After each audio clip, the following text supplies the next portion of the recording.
वहीं पटना से लेकर दिल्ली तक सियासी गलियारे में एक ही बात हो रही है, क्या जेडीयू टूटने वाली है? नीतीश कुमार के बेहद करीबी और जेडीयू के पूर्व अध्यक्ष रहे आरसीपी सिंह को लेकर बड़ी बातें कही जा रही है। इस वक्त की बड़ी जानकारी आपको दे रहे हैं। आरसीपी सिंह मोदी सरकार में जेडीयू कोटे से इस्पात मंत्री है। कहा जा रहा है कि आरसीपी सिंह को जेडीयू राज्यसभा नहीं भेज रही है और ऐसे में यह भी कहा जा रहा है कि जेडीयू में इस समय जबरदस्त अंदरूनी तनाव है। आरसीपी सिंह पटना में थे और आज दिल्ली लौटे हैं। पत्रकारों ने जब सवाल किया तो गोलमोल जवाब ही उन्होंने दिया। आरसीपी सिंह खुलकर कुछ भी नहीं बोले। मेरे सबसे संबंध बहुत अच्छे आपसे भी हैं। तो सर लेकिन मुख्यमंत्री से मुख्यमंत्री के लिए बचे हुए हैं सर, मुख्यमंत्री से वही संबंध बचे हुए हैं सर, मुख्यमंत्री से अभी भी। छोटा सर राज्यसभा का सर आपके ट्विटर हैंडल से सर जेडीयू हट गया, कहा जा रहा है कि इस्तीफा देंगे आप। कुछ लोग से कह रहे हैं इस्तीफा देंगे। ऐसा है ना, मेरे सबसे बड़े अच्छे संबंध। नहीं सर, जेडीयू से कह रहे हैं कि इस्तीफा देंगे, आप ट्विटर हैंडल से हट गए। दरअसल आरसीपी सिंह ने अपने ट्विटर प्रोफाइल में बदलाव किया है। हालांकि कुछ दिन पहले ही प्रोफाइल में यह बदलाव कर दिया गया था। आरसीपी सिंह ने ट्विटर प्रोफाइल से जेडीयू हटा लिया। ट्विटर प्रोफाइल में आरसीपी सिंह ने union minister for steel government of India लिखा है। राज्यसभा सांसद लिखा है। 1984 बैच के आईएएस हैं और यह भी लिखा है 1982 बैच के आईआरएस रहे। यह भी लिखा गया है कि जेएनयू के पूर्व छात्र रहे हैं। यह सब आरसीपी सिंह के ट्विटर प्रोफाइल में है और सबसे बड़ी बात, प्रोफाइल के बैकग्राउंड में प्रधानमंत्री नरेंद्र मोदी की तस्वीर है। आरसीपी सिंह जेडीयू के बड़े नेता रहे हैं और अभी राज्यसभा में जेडीयू से ही सांसद है।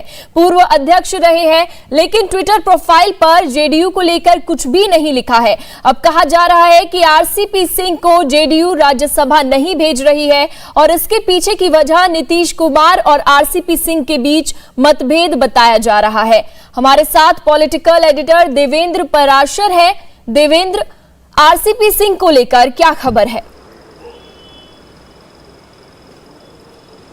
और देखिए, सबसे पहली बात उनके दिल्ली दौरे की अगर कर लें तो दिल्ली दौरे का मकसद ये है कि कल सुबह 11 बजे मोदी सरकार मंत्रिमंडल की कैबिनेट बैठक होनी है और क्योंकि आरसीपी सिंह कैबिनेट मंत्री हैं तो इसलिए उस बैठक में शिरकत करने आए हुए हैं। दूसरी चीज़ कि जिन चीज़ों को लेकर लगातार सवाल पूछा जा रहा था और आरसीपी सिंह उससे भाग रहे थे, ऐसा नहीं है कि वो हवाई बातें हैं, बल्कि जेडीयू के अंदर खाने ऑल इज वेल नहीं है। अभी तक जो हमारे सोर्सेज हैं वो ये बता रहे हैं कि आरसीपी सिंह को जेडीयू की तरफ से राज्यसभा उम्मीदवारी के लिए कोई भी इंडिकेशन तक अभी नहीं दिया गया है। मतलब ये कि क्योंकि वो केंद्रीय मंत्री हैं, 6 महीने के और उनका राज्यसभा कार्यकाल खत्म हो रहा है और ऐसे में बहुत ज़रूरी है उनके लिए कि ये अगला कार्यकाल राज्यसभा का उनको पार्टी की तरफ से दिया जाए।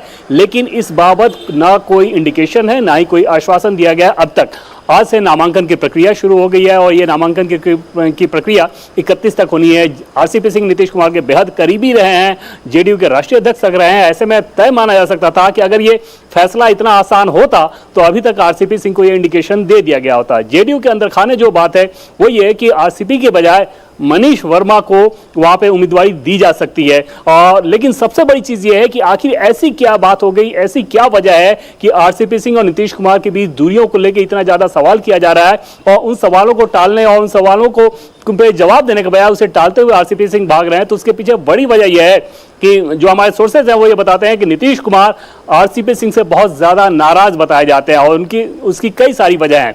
पहली बात यह कि नीतीश कुमार को जो उम्मीद थी कि दिल्ली में केंद्रीय मंत्री बनने के बाद जिस प्रकार से जेडीयू के पॉलिटिकल एजेंडे पे आरसीपी अपनी बात कहते रहेंगे, वो काम वो नहीं कर रहे हैं। दूसरी चीज कि उत्तर प्रदेश का जब चुनाव हुआ, आरसीपी सिंह को यह जिम्मेदारी दी गई थी कि बीजेपी के साथ जेडीयू के यूपी में चुनाव लड़ने को लेकर, सीटों को लेकर मोलभाव करें, उसको लेकर बातचीत करें।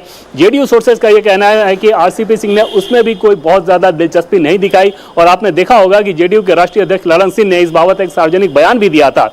और तीसरी चीज की विशेष राज्य के दर्जे को लेकर भी जो एक मुद्दा रहता है नीतीश कुमार के लिए, उसको लेकर भी आरसीपी सिंह यहाँ पर केंद्र में कोई हलचल नहीं दिखाते। ये सारी चीजें एक तरह से जमा होते गई और नीतीश कुमार के अंदर आरसीपी सिंह को लेकर पहले जो एक फील गुड का फैक्टर रहता था, बहुत ज्यादा भरोसेमंद रहते रहे हैं आरसीपी सिंह, उसमें काफी ज्यादा कमी आई, जिसका ये नतीजा हुआ है कि अभी तक आरसीपी सिंह को राज्यसभा की उम्मीदवारी जेडीयू देगी कि नहीं, वो इंडिकेशन आरसीपी को नहीं दिया गया। जो जेडीयू के सोर्सेज हैं वो खुलकर इस बात को कह रहे हैं कि इस बात की संभावना बहुत ज्यादा कम रहेगी कि आरसीपी सिंह के उम्मीदवारी पर जेडीयू मुहर लगाया। अब बिल्कुल, यहाँ पर और एक दूसरा हमने खेल देखा शुरू ये देखिए हो इसके जाता है बाद से ही कि सियासी क्योंकि गलियारों में JDU काफी को ज्यादा कहीं बातें भी बनने लगी हैं। चलिए हमारे साथ बिहार के ब्यूरो चीफ नीतीश चंद्रा भी जुड़ गए हैं, पटना से हमारे साथ वो जुड़ गए हैं। नीतीश, आज पटना में क्या हुआ, जेडीयू में क्या चल रहा है? देखिए, जो पटना में जेडीयू में चल रहा है वो साफ दिख रहा है कि सारी चीज़ें बहुत अच्छी नहीं है। आरसीपी सिंह नीतीश कुमार के काफ़ी करीबी हुआ करते थे, कह सकते हैं कि सबसे करीबी उनके प्रधान सचिव रह चुके हैं और लंबे समय से उनका साथ रहा है। और जब उनको राजनीति में वीआरएस लेकर नीतीश कुमार ने उनको शामिल कराया जेडीयू में, फिर उनको केंद्र में मंत्री तक का जो सफ़र रहा है, लेकिन अभी की जो स्थिति रही है वो बहुत अच्छी नहीं है। और मेरे सूत्र हमें बता रहे हैं कि 18 मई के लिए समय मांगा था आरसीपी सिंह ने नीतीश कुमार से, लेकिन समय नहीं दिया गया। और उसके बाद हालांकि आरसीपी सिंह ने दोबारा कोई कोशिश नहीं की, दोबारा समय नहीं मांगा, लेकिन एक शादी समारोह में भी दोनों की मुलाकात हुई और वहाँ से जो तस्वीरें आई उसमें भी जो खींचतान है वो नज़र आ रही थी। और इसके अलावा दूसरे मौके पर भी हम देख रहे हैं कि जो बयान आ रहे हैं नीतीश कुमार के, उससे भी ऐसा लग रहा है कि जेडीयू में बहुत सब कुछ ठीक नहीं चल रहा है। और ये पिछले कुछ दिनों की बात नहीं है, बल्कि कह सकते हैं कि जब से मंत्रिमंडल में शामिल हुए हैं आरसीपी सिंह, उस समय से ही जो जेडीयू के अंदर खींचतान बन गई थी।